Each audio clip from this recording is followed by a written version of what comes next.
fa ny miarabantsika jiaby ndray mpanaraka ansian'ity vaovao malagasy ny toedra raha politika ny fampisarana amintsika eto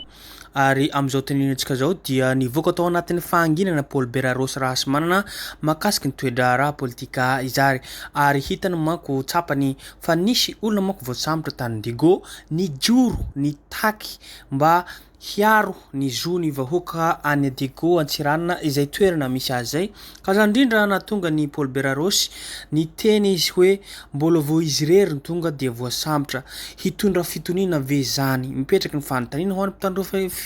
filaminana eo ihany koa ny mpitondra fandrakana izany hoe hitondra fitoniana ve zany tsy haiko aloha fa izao manao hoe vomaika hampiakatra ny hatezerana izao atao ny mpitondra fandrakana izao na dia eo aza zany rehetra zany androany 1 febroary 2017 1 febroary 2022 izay fahatsiarovana ny colonel Richard Ratsimandrava izay androany tokoa dia fahatsiarovana izay mahery fo ny malagasy rehetrarehetra saika hanofa ny tantaram-pirenena malagasy handeha amin'ny tsaratsara kokoa handeha fampandrosoana nefa mao dia voatifitra izy ho an'izay tsy mataotody nefa hatreto zany indrindra nahatonga ny Paul Beraros ny joro mba hitaky hanao fanadiadina efa nandeha izy tany amin'ny fitsarana ary nanao niezaka rehetrarehetra tamin'izy mbola solombavamboaka zany nefa tsisy niheno manko zany nefa ny asan'ny solombavamboaka dia manotra volavolan-dalala ary koa mba hanatsara izay tsy mety na tsy milamina eto amin'ny firenena holanina eo amin'ny fivoriam-be samy efa nataony dolo zany rehetra zany tamin'izany nefa tsisy mpiheno ary no amafisiny ihany koa fa efa niresaka tamin'ny WhatsApp tamin'ny filoham-pirenena Andry Rajoelina izy fa saingy hatreto aloha mbola tsisy vaovao avy amin'ny izany dia hitantsika amin'izany fa ankehitriny dia mahatsiaro na vita didy izy ny tenany ary maivamaiva ny conscience-ny amin'ny raha ataontsika hoe fahafatesana famonoana ny colonel Richard Ratsimandrava izany ka hoe mahery fo ny firenena ilaina ny tantara ohatran'izany mba ho an'ny faramandimby ary ihany koa ny lasa sy fanadino fa indrindraindrindra mba atsika mba hafantatra ny tantara gasy tena marina ahoana marina moa ny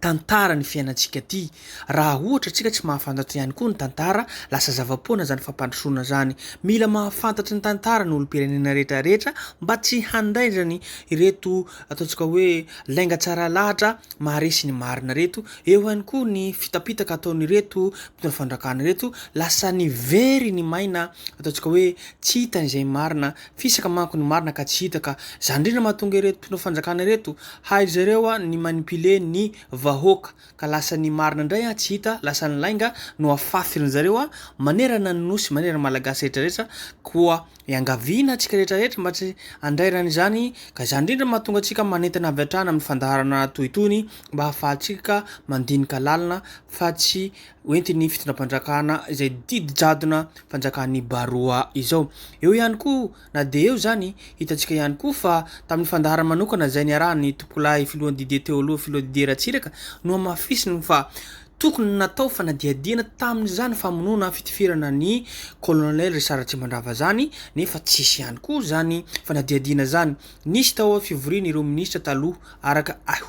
harahintsika manko zany video fa nokevitra tompolahy Didier Ratsiraka zay nefa tokony ho nisy fanadiadiana natao ireo membre ny gouvernement tamin'izany fotoana zany ary nisy colonel vavolombelo tamin'izany ary tsy nisy tsy fijoroana tsy nisy ataontsika hoe fanadiadiana lalina zany mampetra-panontaniana atsika rehetrarehetra tsy zany ihany nefa ny zava-misy any amin'ny firenena ankehitriny fa hitantsika ihany koa tamin'ny 7 tamin'ny fanokam-panjakana famonoana olona ain'olona no maty eto ain'olona no vonoana eto ko amin'ny fomba hoana ary no tsy ataony fanadiadiana mahakasiky ny famonoana olona izany zany ve rary ny sisiny hampandrosin'ny firenena ve misy olona eto amin'ny firenentsika tsy maty manota manao zay tiany ho atao fa tsy tsarana ary tsy enjehina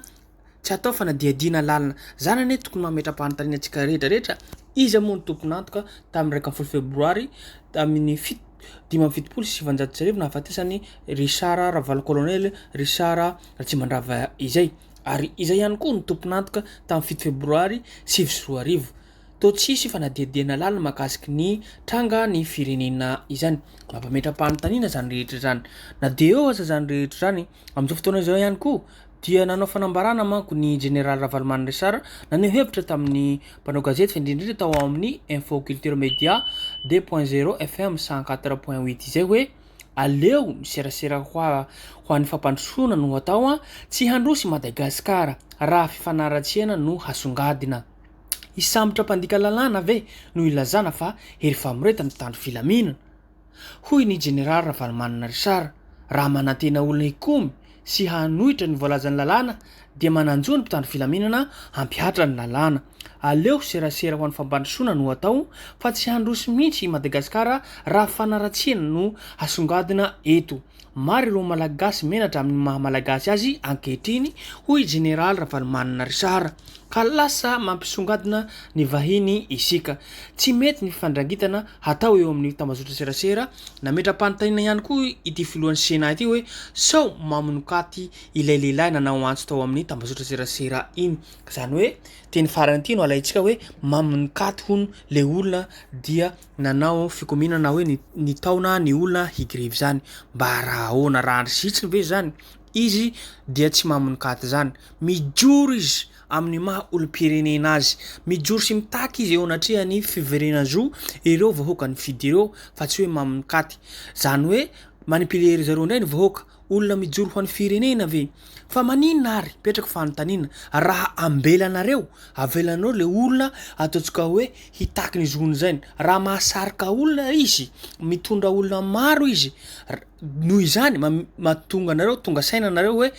izahay ity fa tsy tiany olona tsony reto mpitondra fanjakana reto satria maro ny olona mijoro maro olona mitaontsika hoe mitaky ny zony zany fa kosa raha ohatra izy mitaontsika hoe miantso ny vahoaka rehetrarehetra hoe mitaky ny zony zay raha ohatra tsy mahazo olona izy raha risitsiny zany hoe ny vahoaka zany mbola tiany fitondram-panjakana mijoro ankehitriny ka noho izany tompolahy sy tompoko vavy fa indrindra ireo mpitondra fanjakana ireo avelao ny vahoaka haneho hevitra ankalalahana fanjaranareo miaro ny amin'ny sisiny hoe sao de hisy olona mihoapefy zany natao hoe demokrasia ny anjara asan'ny mpitandro filaminana dia miamby ireo vahoaka reo tsy hihoapefy zany anele izy ianareo zany mijery fotsiny miheno fotsiny zany fanehoan-kevitra olom-pirenena sahy miteny zany raha ohatra kosa izy manompa na hoe manototsika hoe mamono zay vao nareo vao mandray fanapahan-kevitra misambotra fa raha ohatra kosa izy maneho hevitra na mitatatata ohatra nahoana izy raha ohatra tsy mahazo olona maro raha risitsiny anareo fa raha ohatra kosa zareo mahazo olona mitarika olona maro be le olona mandinia tena zany ny mpitondra fanjakana zany natao hoe demokrasia ho anareo mpitondra fanjakana avelao le olona ny hevitra malalaka fa tsy ho sakasakana nareo zay ihany koa no afaka zaraintsika eto manko tompolahy sy tompoko vavy reto manko misy vidéo vitsivitsy fahatsiarovana ny lasa tsy fanadino ary ny tantara de mipetraka ihany mba hanisany mba hahaizantsika mandinika lalina resaka tantara antsika zay tsy overitsika satria maheno mahafantatra ny tantara zava-misy marina iainam-pirenena koa andao ary hojerentsika izany fanehoan-kevitra nataony tompolahy filoha teoloha Didier Ratsiraka zay eo ihany koa ny fanehoan-kevitra na ataony Rosy izay ary azadino hatrany tompolahy sy tompoko vavy ny miabone na manao zay na manao commentaire fa atsika mahatsaratsara zavatra izay makasitraka mialoha tompolahy sy tompoko vavy.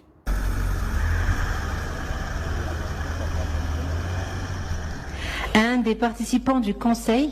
aurait alors prétexté quelques propos ajoutés.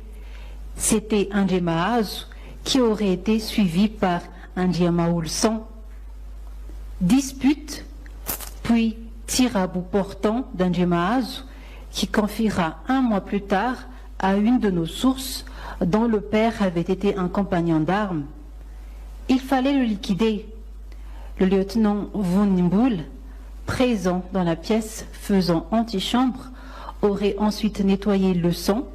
et descendu le corps en ascenseur jusqu'à la voiture. C'est donc un homme déjà mort qu'on monte vers un Bouzatouf. Voilà. Lieutenant Von Nimboul, aide de camp, Namafanra. Dia nampitrany Ratsimandrava ao anatin'ny jeep Momby ve mba nisy nanao enquête na témoin na i volombola tsisy zareo tao amin'ny conseil des ministres io dia tsisy nahafantatra ve basy mipoka raha tsy hoe nampiasa silencieux angamba izy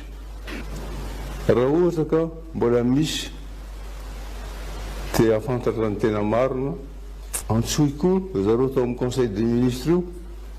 sy lieutenant volombola angamba volombola efa colonel na général zao mbola velona izy ia nanatitra ny taratasy nosoratan'ny avocat ny fikambanana fangatahana ny anokafana indray ny dossier mahakasika ny naminon'ny sasany ny colonel Ratsimandrava tamin'ny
mety mamety am-panontaniana atsika vahoaka an'Antsiranana hoe